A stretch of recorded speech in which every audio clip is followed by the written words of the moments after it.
मनहूस व्यक्ति और तेनालीराम की कहानी। विजयनगर में गंगू नाम का व्यक्ति रहता था।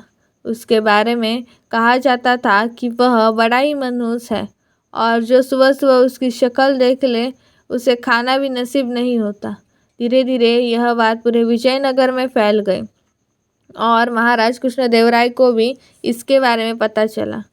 उन्होंने सोचा कि उनके राज्य में इस तरह से मनहूस व्यक्ति का रहना उचित नहीं है, किंतु राजा बहुत न्यायप्रिय थे। उन्होंने सोचा कि पहले वो यह देखना कहते हैं कि इस बात में कितनी सच्चाई है। राजा ने अपने सेनापति को आदेश दिया कि गंगू को उनके सामने लाया जाए। सैनिकों ने गंगू को महाराज कृष्णदेवराय के समक्ष पेश किया। महाराज कृष्णदेवराय जिस कमरे में सोते थे उसी में गंगू के लिए भी विस्तार लगवाया और सुबह जब राजा सोकर उठे तो उन्होंने सबसे पहले गंगू का चेहरा देखा। कुछ देर बाद अचानक कार्य आ जाने के कारण राजा को राजमहल से बाहर जाना पड़ा और उस दिन वो इतने व्यस्त रहे कि उन्हें खाना भी नसीब नहीं हुआ। राजा कृष्णदेवराय को यकीन हो गया कि यह सब गंगू का चेहरा देखने के कारण हुआ है। राजा ने सोचा, जब इस व्यक्ति के कारण मुझे भोजन नसीब नहीं हुआ तो शहर के दूसरे लोगों के साथ क्या होता होगा। गुस्से में राजा कृष्णदेवराय ने गंगू को फांसी पर टांगने का आदेश दिया। यह बात पूरे राज्य में फैल गई कि कल गंगू को फांसी दी जाएगी। जब यह बात तेनालीराम को पता चली तो वे सारा माजरा समझ गए और तत्काल गंगू के पास पहुँचे। तेनालीराम को देखकर गंगू रोने लगा और तेनालीराम को पूरी बात बताई। तेनालीराम ने गंगू को सांत्वना देते हुए उसे कहा कि जैसा वो कहे गंगू को वैसा ही करना होगा। गंगू भी तेनालीराम की बात समझ गया। दूसरे दिन जब गंगू को फांसी दी जानी थी तभी गंगू से उसकी अंतिम इच्छा पूछी गई। गंगू बोला, मुझे महाराज से मिलकर कुछ बताना है, यही मेरी अंतिम इच्छा है। सैनिकों ने महाराज कृष्णदेवराय से गंगू की अंतिम इच्छा बताई।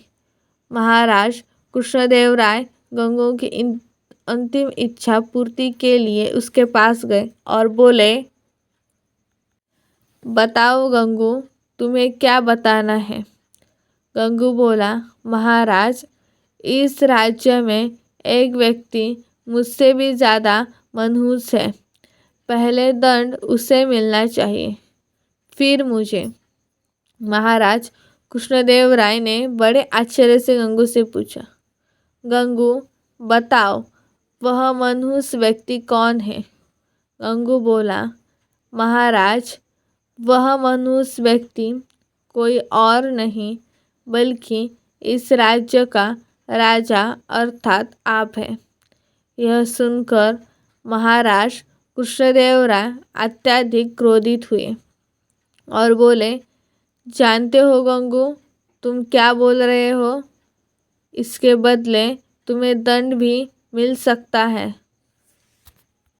गंगू बोला, महाराज, मृत्युदंड से बड़ा कोई दंड हो सकता है क्या। यह तो आप मुझे दे ही चुके हैं। कृपया आप मेरी विनती सुन ले।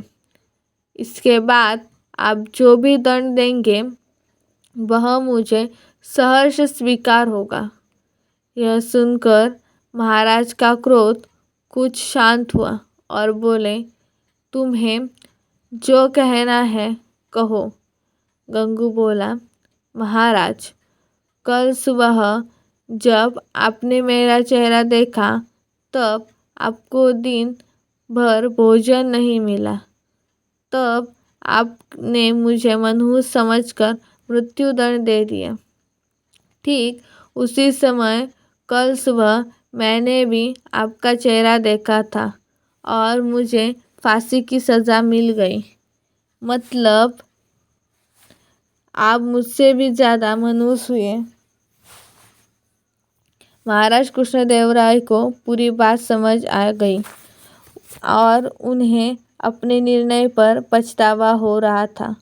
उन्होंने तत्काल गंगू की फांसी की सज़ा माफ़ कर दी। गंगू को अपने पास बुलाकर पूछा, गंगू, यह विचार तुम्हारे मन में कैसे आया? गंगू बोला, महाराज, मुझे तेनाली राम ने यह सब करने की सलाह दी थी।